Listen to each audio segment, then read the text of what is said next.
Welcome to another episode of Tennessee Fro is Reading. Hi, I'm your host, Felicia Baxter. In this episode, I want to wish everyone a Happy New Year. If you haven't tuned in from 12 podcasts of Christmas, my last podcast of the decade, as well as the beginning one at the beginning of the year, I've been active, traveling, visiting Virginia, and reading as much as I possibly can. But in this episode, I will be just describing the secret single nerd behaviors, watching, or my opinion of Tiffany Haddish's movie Like a Boss, binge watching Good Times, reading more about Ida B. Wells, and writing my version of the Living Single reboot. Join me in this episode as I just continue to entertain myself because there's not much to watch on TV except for binge watching old TV shows from the 70s and the 90s. And thank you for your support and for listening. So what is this self-proclaimed nerd doing? I listen to music, putting together playlists that are holiday specific, creating a podcast that I've actually, it seems to be well received because I do have listeners. I even had people tune into my live show. I have people on my blog. What I really dream of is having a sponsor that will potentially, other patrons and sponsors will follow suit, and maybe this will not only be a stream of income, but it will go on to support itself. Things like the monthly fees as far as being hosted on Podbean, the monthly fees I pay for my WordPress blog account, and also the yearly fees I pay for my website. A lot of this I do as a hobbyist, but I would like this to be self-supporting at some point. So I have my routines that makes all of this possible. We nerds love routine to a certain extent, and don't confuse it with a rut strictly. If your life has been up to a certain point dramatic and you go and go and go for a while, sameness is a welcome respite. It's not considered a rut, in my opinion. Weekends are no longer for shift work, but being in the moment. This podcast is even a part of that. How I express myself, it's also self-help for me. And it's a hobby, and it's a pretty productive hobby because I get to read and look for other sources of inspiration as I spend my weekend. I'm pretty much a homebody, very simplistic. I guess if people really knew that truly about me, they wouldn't try to make me, or it would be much easier if people would just understand that. I would be much easier to date. I'm a cheap date, actually. However, Sundays are no exception to that. Sundays have become a day to search for coffee. A big shout out to Mean Mugs of Chattanooga and Starbucks Anywhere, and procuring the Sunday New York Times, which I started reading during my many trips. As a resident, and this part comes up because as a resident, I returned to my hometown local medical school, Eastern Virginia Medical School, that is to the HEMOC clinic. I was one of the grunt workers in the sickle cell disease clinic. And I remember during that time, also during residency and my time in practice, which was 20 years last year, I had the fortune and being blessed to be able to care for these patients and making sure that we followed some semblance of protocol. It was all about pain control, hydroxyurea, which is a anti-neoplastic drug that they found with mixed results could decrease pain crisis in a small population of these patients. Didn't always work. But on the New York Times today, front page, it was about a little a teenager by the name of Helen Obando that may be cured from sickle cell disease. How is that possible? Well, a little bit of biochemistry. Sickle cell disease is a genetic disease that one misplaced base pair causes the sickling of your blood cells. These malformed blood cells get caught in the liver, the spleen, the eyes, the lung, the bone, and can set you up for stroke, hepatic failure, kidney failure, and severe bone crises. And also, unfortunately, she and her sister were affected because they had a double hit of their genes. But in recent years, and at Boston Children's, they have developed a way to genetically modify her stem cells and edit the aberrant gene and then infuse it back into her body. Very questionable because we just last week or a couple of weeks ago, there was a Chinese researcher that was jailed because of his genetic editing, which people started saying, is this on the level of the Nazi regime trying to edit out and genetic experimentation that led to the genocide of 5 million Jews? I don't think that, but what I do think that the $1 million that this particular treatment will eventually cost, I don't know how I feel about it. And I don't know if we need to be asking this question. But do we, in this economic climate, with the margins as far as healthcare being and cost of healthcare being so outrageous, do we spend this much money on a subpopulation of people?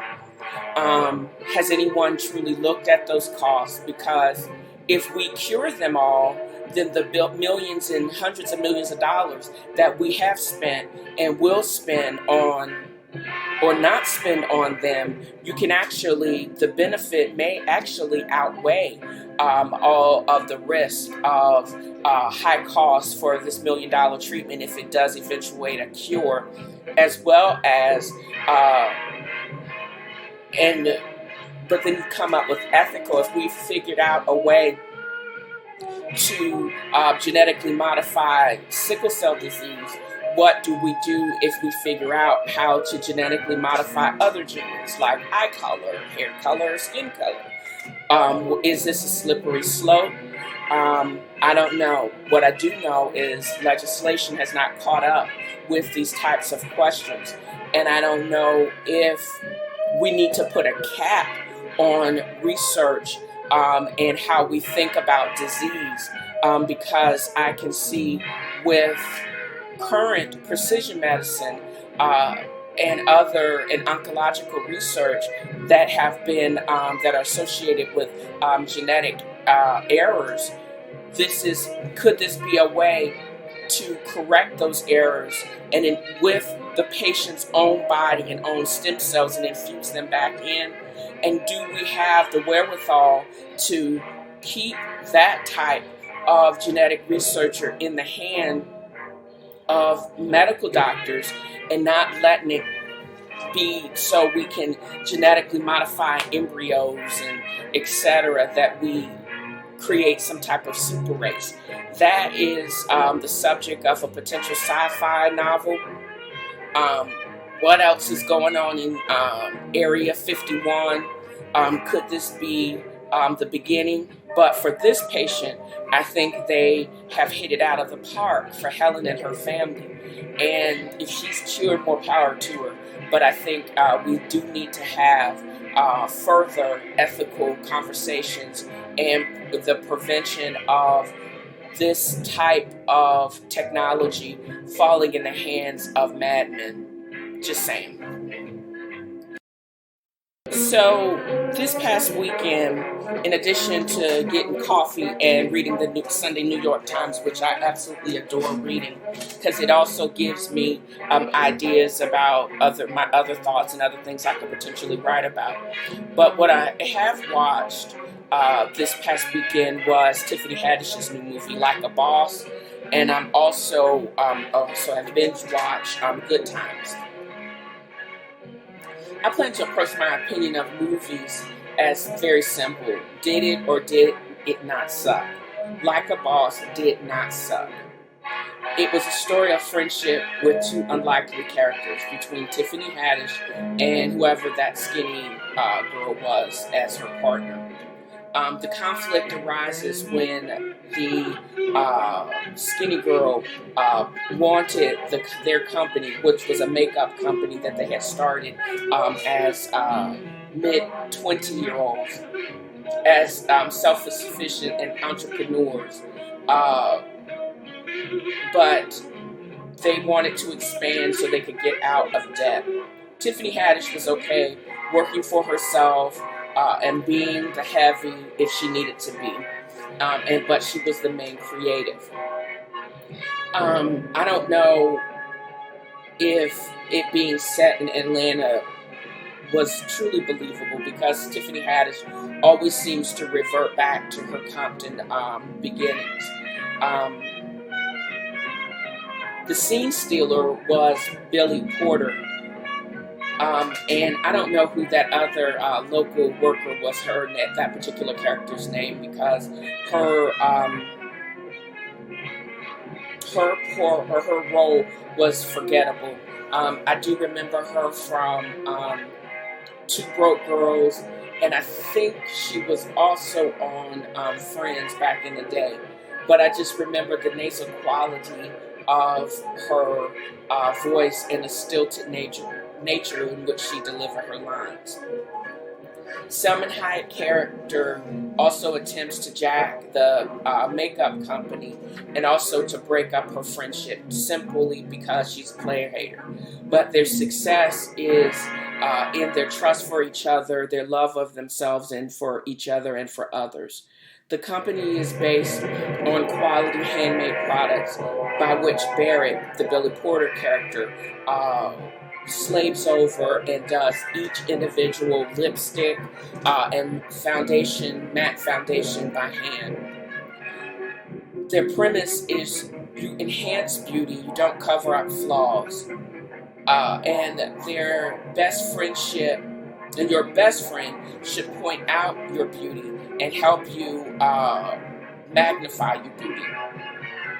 You find that person, you hold on to them, and then you tell them how much you love them and how much you love each other.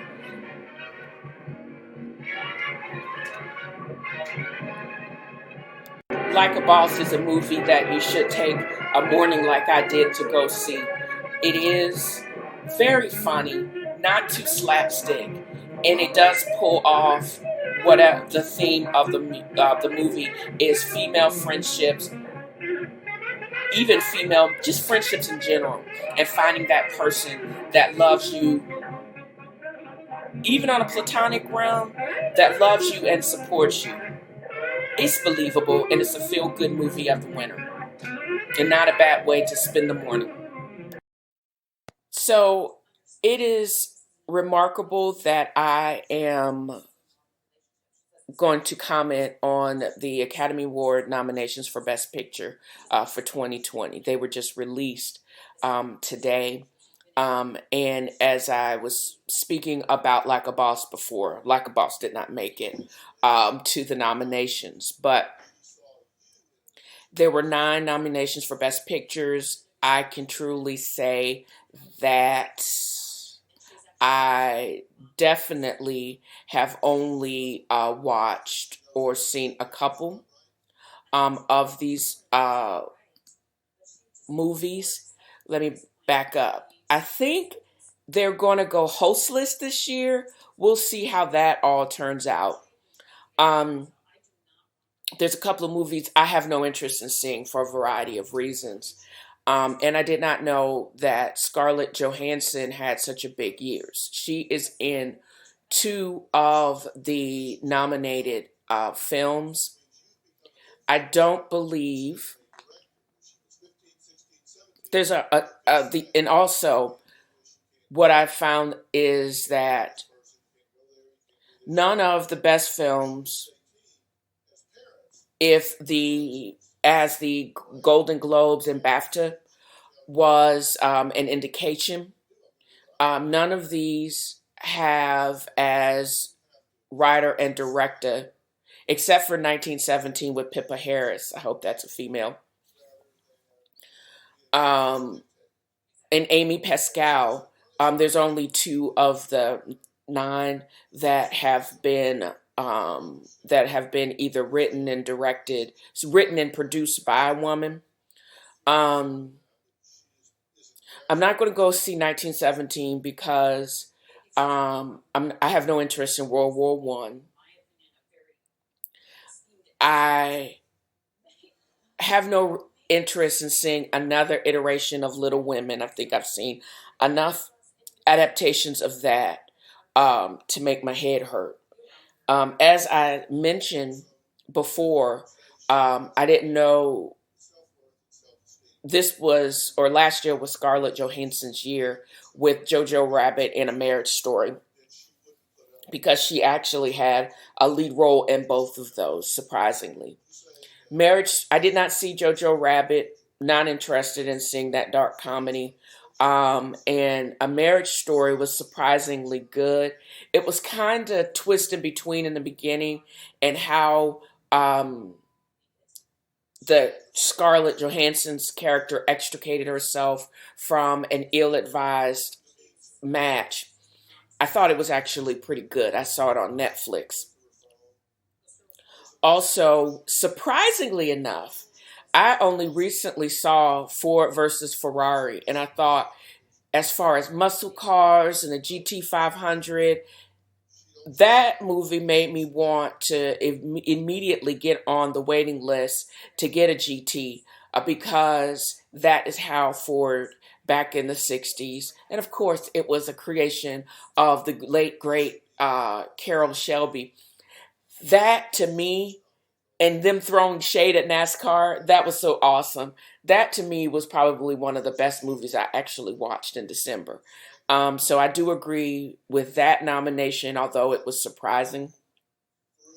I thought there were other dramatic works of art that should have made the nominations, but who am I? I'm not a part of the selection committee for the Academy, and I'm hopeful that even though certain pictures were not nominated, I wonder if that is a possibility.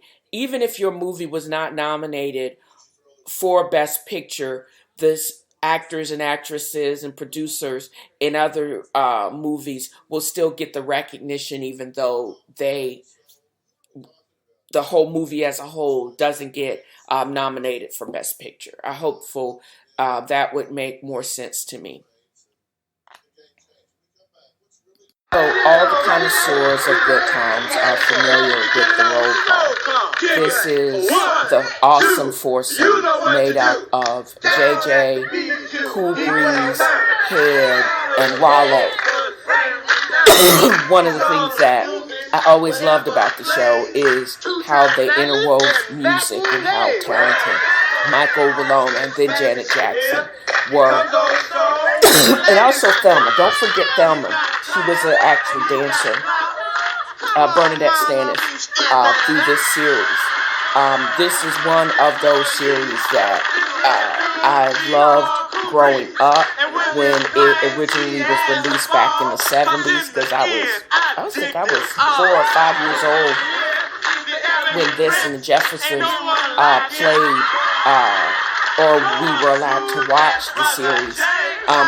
Since it didn't come on too late, George Jefferson almost got me kicked out of the second grade because I did call my grade school teacher a honky. But anyways, this is one of the many shows that I have been watching or binge watching over the last couple of weeks, and it was apropos or awesome that I was able to record this riff, which I called Roll Call. So, besides creating my podcast, I have been binge watching several shows in the past several weeks. One of the shows was also considered groundbreaking in its day, and there were certain themes that I didn't realize that they tackled that were absolutely amazing. For example, and this is all represented in Good Times. Even though James' character was written off the show, probably his character that he played was not too far from his Denver Broncos beginning. I didn't know that he was actually a linebacker and he played professional ball. But Florida also left the show for a minute when she actually married the Carl character. But she didn't come back until, I think in their last season or towards the end of the 5th season when Thelma gets married. And the only reason why she came back is when they said they weren't going to write off, they promised to write off the Carl character. I don't know if she was such a feminist that she didn't think she needed a husband at that time, or of her complete dislike for that particular character. And it was such that she could have been like Medgar Evers or the Martin Luther King, because nobody could replace James in that whole familial dynamic. What kind of irked me was some of the slapstick quality that show did have, and I kind of got what could be infuriating with the antics of JJ and how that could have rubbed the John Amos the wrong way, who was a serious actor at that time. But what irked me was that why did they have to write off a strong African-American male characters? Why did all of them, with the exception of Thelma, even though he was a broke-down football player, why couldn't they have a strong character like James and figured out a way to make it work? And how the importance of an intact family unit is important for survival. Definitely a positive representation in the African American culture. And also, why did they have to stay in the ghetto all that long time? JJ was making good money as an assistant art director, even in Chicago at that point.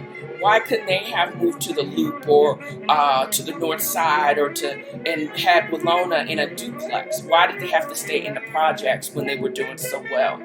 I found that particularly aggravating in the whole dynamic of the show. But should this keep you from watching and enjoying the show? No. Look at the themes of child abuse, being broke, and all the dynamics of that. And it shouldn't, just because of where you are, should never stifle your dreams. You should always work hard. Keep the same work ethic, never forgetting where you come from, so that can propel you to where you have to go and prepare you for the end result. The show was groundbreaking and hysterical in its time. And it actually, and as I said, what kind of irked me was, why were they still always in the projects? And again, couldn't they have moved over where Wrigley Park was, or over by Michelle Obama where she grew up? Seriously. I get redlining, etc., but really? Also, that could have been a subject. The reality of racism, even in Chicago at the time, and the how racist redlining was. Did they actually? I think there was an episode where they dealt with that, because it was in a red line neighborhood. They could not or were not allowed to move out of the ghetto at one point. But I wish they would have brought that back up again in a meaningful way. during the series before it actually ended. I wish they would have addressed that, or they could have possibly addressed that before Florida was written off the show, and maybe she wouldn't have left the show. So again, the show, I think, could have dealt with a more meaningful way of a family and all of their success in a way, and how they move from one episode of their life, move them to betterment. I don't think they could, or needed to necessarily keep it in the ghetto, or the ghetto that entire time. You know what I mean? They could have moved them how they fought against redlining and won, and then progressed from that point. That would have been great.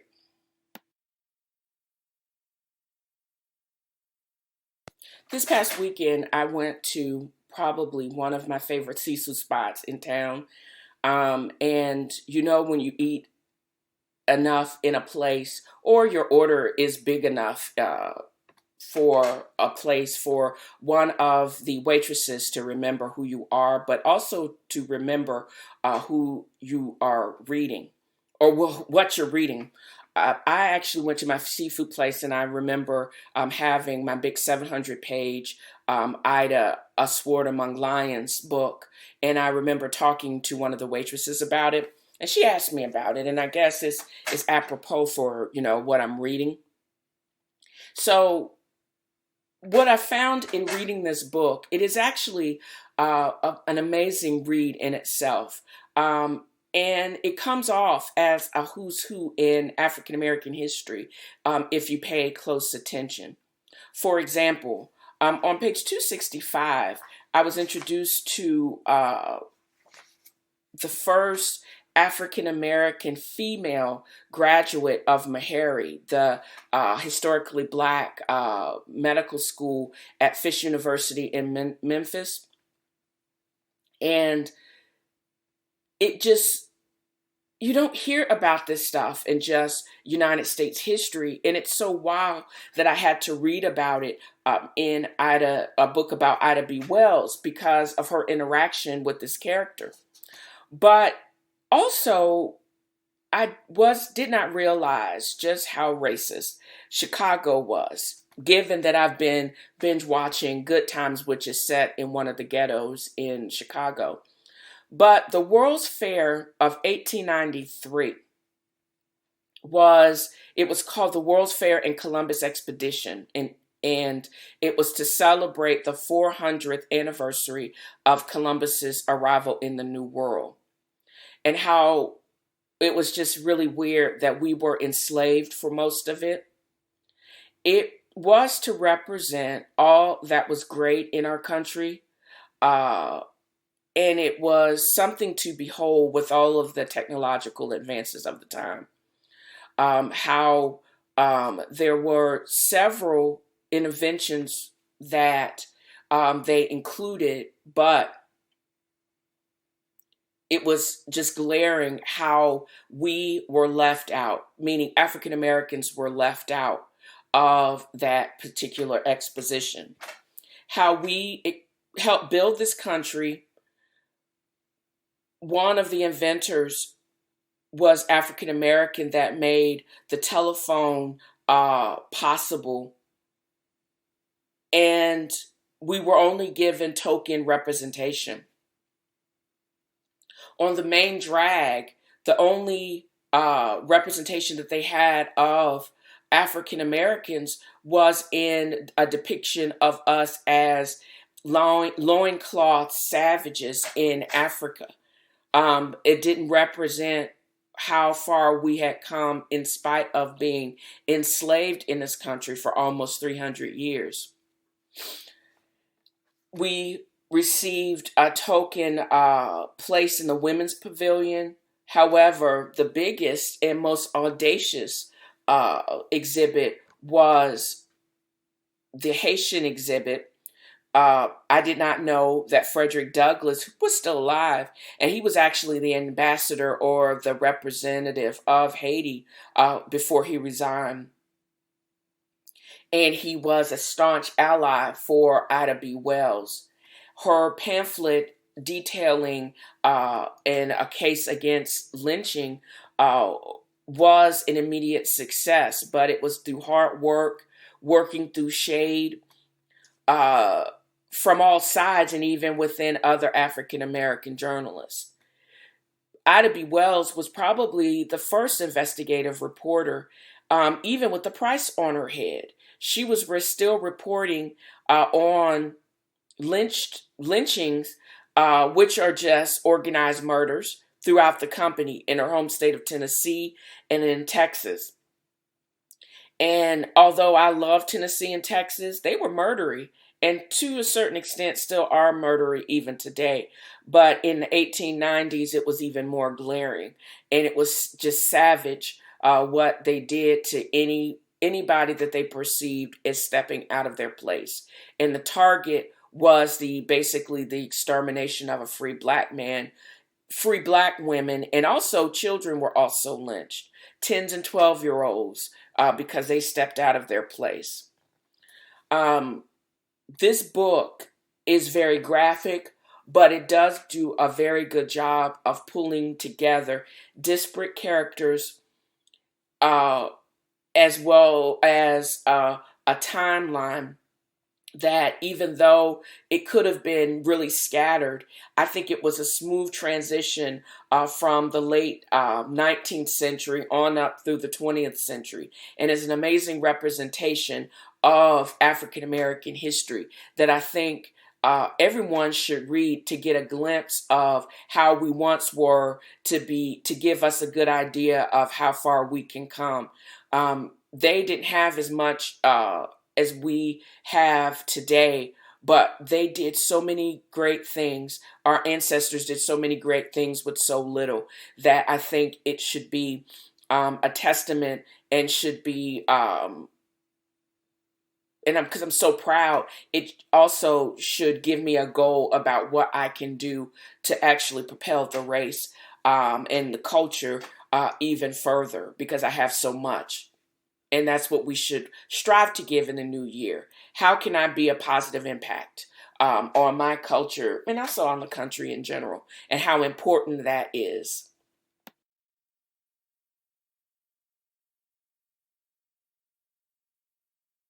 So, in this section of my episode, I will be reading from the Living Single reboot, but I'm actually enjoying, and you may hear in the background, AJ and the Queen. Whenever shade is thrown at RuPaul, he pulls off this campy rendition of himself very effectively. And the other age queens in the movie also are pretty amazing. Also, it just so happens that the little AJ, I don't know if AJ is a girl or a boy, but she's a tough talking kleptomaniac that tags along with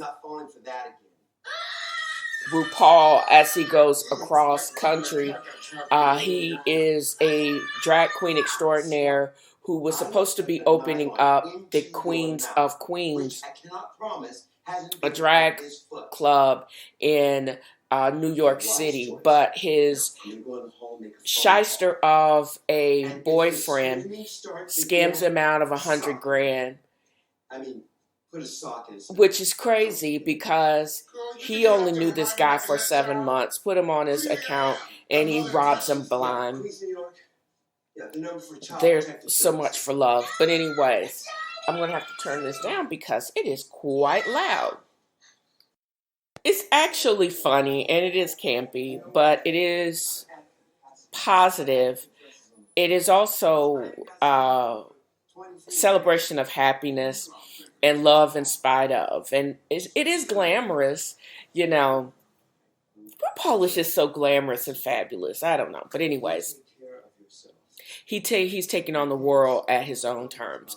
Well, this is me taking on the world at my own terms. I'm going to read from you my treatment of Why the Reboot. So why do I have this interest in the reboot? I recently watched a series of reboots that were awful and didn't seem to necessary to bring back. The most recent reboot of the sitcom Mad About You had a significant run on TV in the 90s and made me mad that I wasted my time watching the reboot in 2019. I was not so impressed with what happened to the middle-aged Paul Reiser and Helen Hunt characters, but I definitely would be interested and probably could relate more to the next stage in life of the Living Single cast. Living Single released 1994.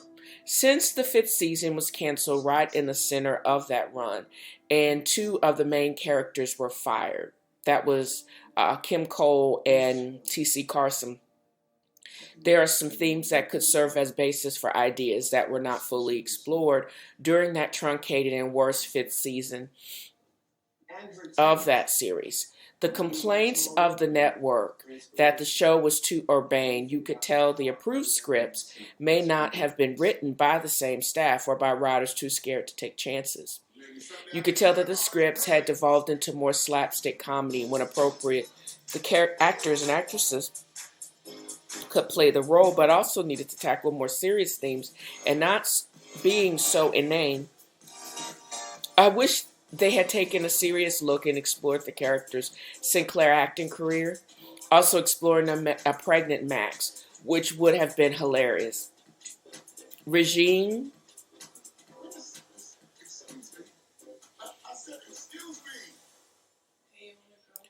finally marrying well, initially moving to Park Avenue, or making partner in New York, and his fun becoming something of a literal black rock. The blackness of the show is what made it so successful. The original formula worked, but ultimately it was as if the executives wanted crossover appeal and didn't think sponsors would approve, I'm sure, and wanted to water it down to latte, so to speak. The idea of the first episode of the reboot should be a celebration.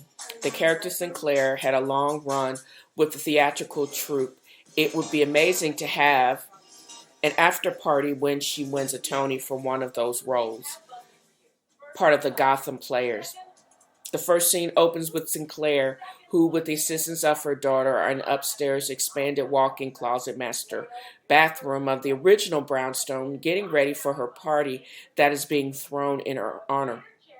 There is a three-way call initiated by Regine, who's driving back from Georgia.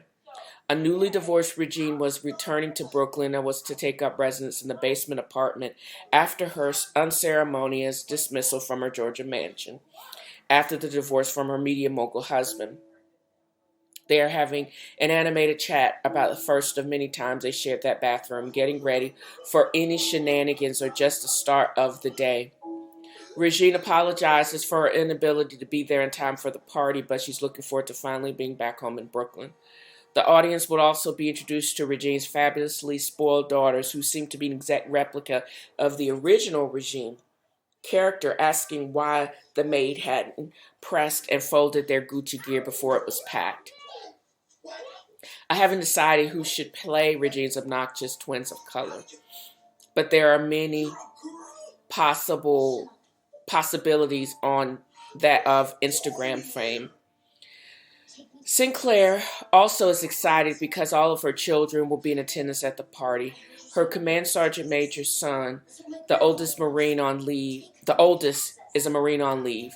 She has two NFL star twin sons and her mechanical engineer architect daughter, Ova Claire, who pipes in to thank them for allowing them to name her that name, which is a combination of Overton and Sinclair. Before they get off the line, Sinclair called Khadijah, who then confers in Max, and they're all giggling at the young women they once were, talking about the old days in Brooklyn and how they were looking forward to this party at Flavor Entertainment. Then on Q, which should be spelled Q-U-E, on XM Radio, The Temptation, I Got Sunshine comes on, and all are tuning in at the same time, and they start singing All They Were Older, but the same beauty and camaraderie. Oh, wow.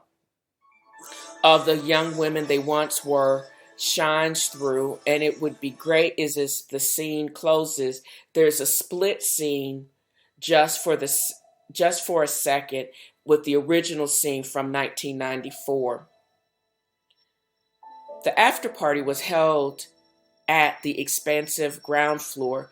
You know, I'm going to have to edit this because it's kind of ridiculous that I missed all of this before I actually published it. And I'm wondering if it will allow you to publish after. No, yes. Yes, it will. It allows you to publish after you actually on Medium, and it makes it a lot easier. Let's see. Then on Q, first thing, the split. Although they're in unison. And although they are older, the same beauty and camaraderie, wow, shines through from the original series. They are mature versions of the young women they once were, with love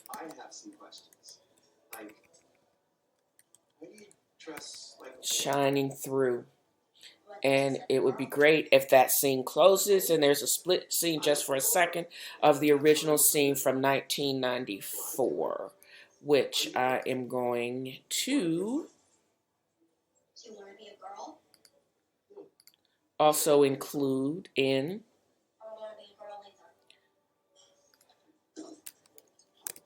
I've got sunshine on a cloudy day. The after party was held at the expansive ground floor, whose rear was fully glassed with a great view of the Brooklyn Bridge and glittering Manhattan. The last decade had seen an explosion of creative content with prominence of streaming services. Flavor had been able to capitalize on all of it. Long gone were the days of struggling and maxed out credit cards. The original building during the tech bust of the original building was purchased during the tech bust of the early 2000s. Ova Claire had used the remodeling as the basis of her thesis, with her designs winning prizes that funded the remodeling. Everyone is arriving in black tie and arriving on the red carpet in limos. You see Max and Kyle. That's my property. Don't touch my property, man. Said the person who kicked in my apartment. Let's see. Stole all my cash. Turning to Brooklyn. Go. Is your name really even AJ? What does it stand for? Amber Jasmine. My mom named me after a stripper friend and a racist Disney cartoon. Okay, well, listen, okay, how do I get in contact with your mother? Hello. Put a couple of oxys in your hand, hold it out. Maybe she'll come. She is to take up residence.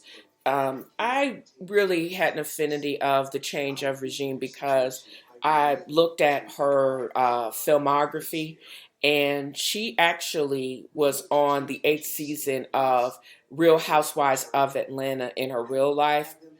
And she was just in tears, and her character could not be was just so far from her character that she actually played on in Living Single. This is one time where art does not imitate life, because she definitely was not, and she is not anywhere near the character of Regine. So getting back to this, Everyone is arriving in black tie, arriving on a red carpet in limos. You see Max and Kyle and their son KJ posing for the camera and answering questions. Max is now serving her second term on the state Supreme Court. There are also sports reporters that are chatting up Overton and Sinclair's twin sons. I think I named them Olin and Olaf. And someone from Architectural Digest is interviewing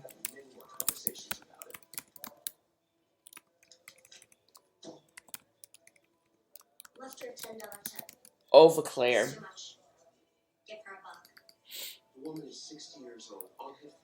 There's also a camera taking pictures as Sinclair and Overton arrive with her oldest son in full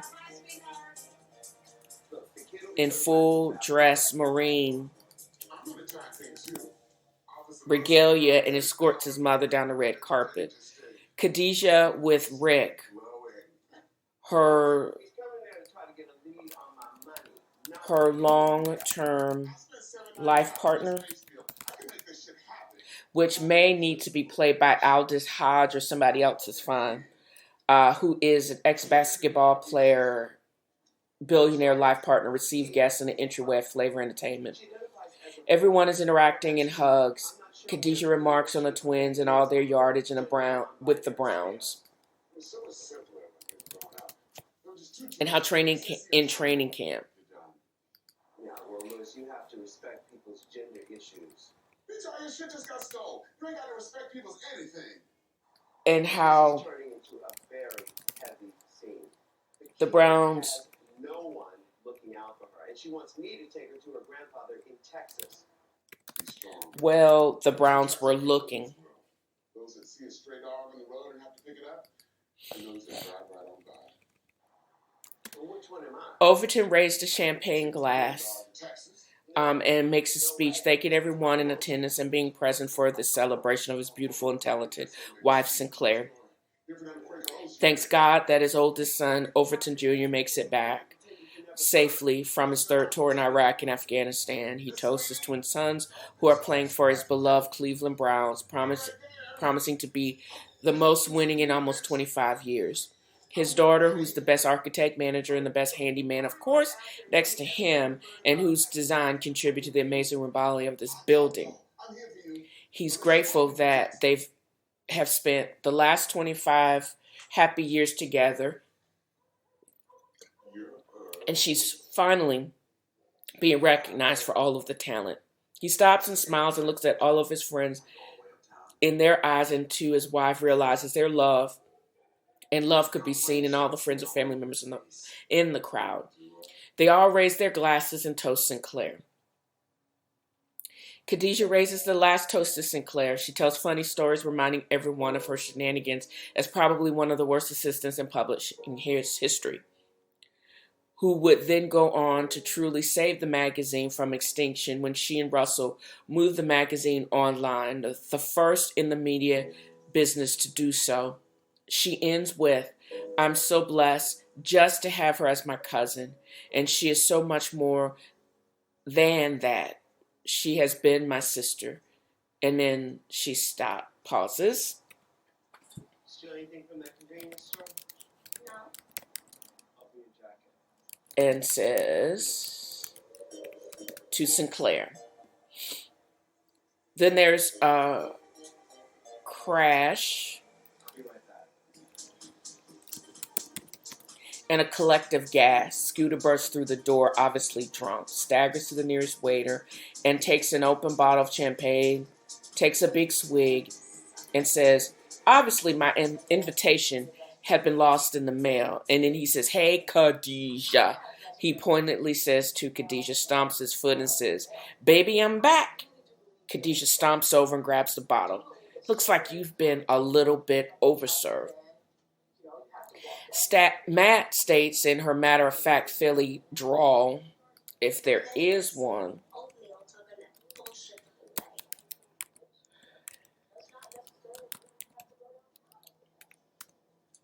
Well, well, well, look at Scooter. Two things that are going to get you put out right on the side of the road. Rising from the dead. Shit. Kyle piping in, ghost of relationships past. Scooter staggers over and then serves Khadijah with papers requesting controlling ownership of Flavor Entertainment or 51% shares. He claims his work never compensated early on in creation and expansion of the publication. There's copyright infringement of the multiple podcasts hosted on her platform and YouTube shows on the digitalization of the magazine. And it says proceeds of all the revenues from advertisement and success or international success. Max grabs the paper confirming the claims. Khadijah, of course, becomes ballistic, asking where was he in the lean years when she maxed out her credit cards, borrowed money to keep the presses rolling, worked additional jobs while editing the magazine. She calls him out on their on-again, off-again relationship. It would have been almost tragic because I was willing to walk away from Flavor and follow you, and I almost did that last time, chasing after you thinking we were going to be finally together. When I did finally arrive back to Flavor hadn't gone to press in almost 3 months. We had a skeleton crew of people with nowhere to go, and that's when Russell and Sinclair came up with Flavor.com website and published the magazine online out of necessity. But it was also the beginning of the electronic success of the magazine. Max worked with the state to secure all the copyrights, and Kyle would secure finance for the upteen time.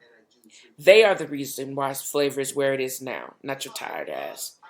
A bit of the backstory. Scooter was on his tour again with the girl group he was managing through his label.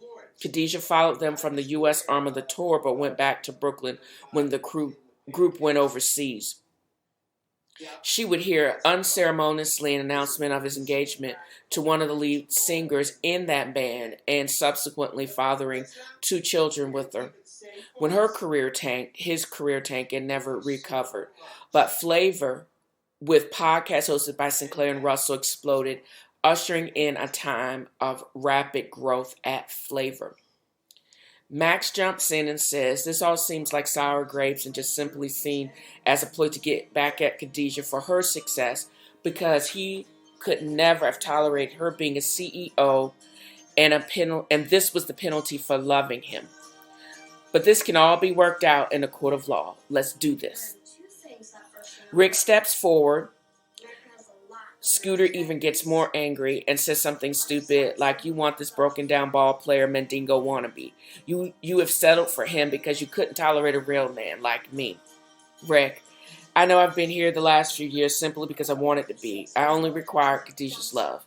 I retired from the NBA at the top of my game. Now I own my own team. I get to share with this brilliant and talented woman's creativity with the world while you were chasing jailbait across the globe, having many baby mamas. That's not success. I've been here emotionally supporting Khadijah through all the iterations of Flavor, and I can guarantee she did it without your help. All you deserve from her is nothing but a punch in the neck. Max says, is this what a strong woman gets when she has to pay the penalty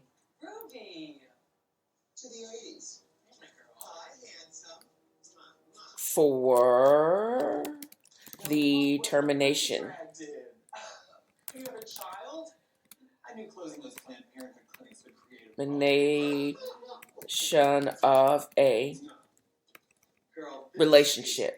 Is it really fair for her to pay you now for work you never did? Not only will I see her win this and get this case thrown out, I'll land or I will kick your ass. My damn self. Kyle and KJ hold her back. Sinclair steps forward. Woo, woo, woo, woo, woo, woo. That's all, folks. Nothing more to see here. Scooter, nice of you to visit. Now get the hell out, and points him towards the door.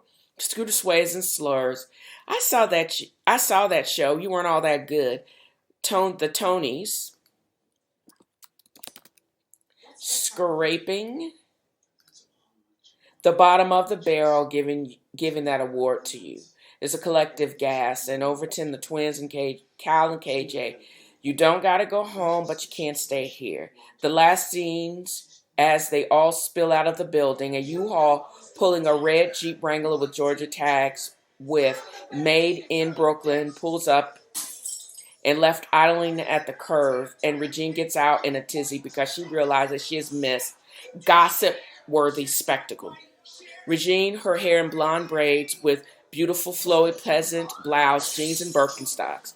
Her daughters with both large Dolce & Gabbana shades covering their faces and exorbitant long weaves also get out of the car, and Regine looks like I've returned just in time for some dirt.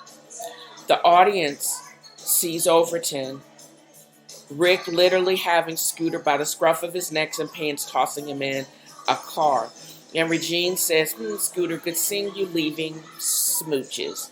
Laughs hysterically.